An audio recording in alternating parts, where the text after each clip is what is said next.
நீதிமொழிகள் 21ஆம் அதிகாரம் 31ஆம் வசனம். குதிரை யுத்த நாளுக்கு ஆயத்தமாக்கப்படும், ஜெயமோ கர்த்தரால் வரும். குதிரையானது யுத்த களத்திற்கு போவதற்கு முன்பு நிறைய பயிற்சிகள் கொடுத்து ஆயத்தமாக்குவார்கள். எவ்வளவுதான் முயற்சிகள் பயிற்சிகள் கொடுத்தாலும் ஜெயமோ கர்த்தரால் மட்டுமே வருகிறது. வேதத்தில் யோசபாத் ராஜாவுக்கு விரோதமாக யுத்தம் பண்ணுவதற்கு அம்மோனியரும் மோவாபியரும் சேயீர் மலை தேசத்தாரும் வந்து நிற்கிறார்கள். ஆனால் இந்த யோசபாத் ராஜா செய்தது, கர்த்தரை துதித்து பாடக்கூடிய பாடகரை தான் முதலாவது நிறுத்தினார்.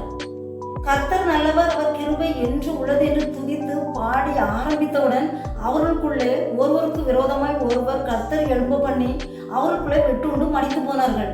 ஏமானவர்களே, நம்முடைய சுயத்தினாலோ படைபலத்தினாலோ மாம்ச பலத்தினாலோ குடும்ப அந்தஸ்து செல்வாக்கினாலோ ஜெயம் வராது. ஒவ்வொரு நாளும் தேவனை ஆராதித்து தேவனை மகிமைப்படுத்தும் போதுதான் முயற்சி செய்கிற காரியத்தில் ஜெயம் கிடைக்கும்.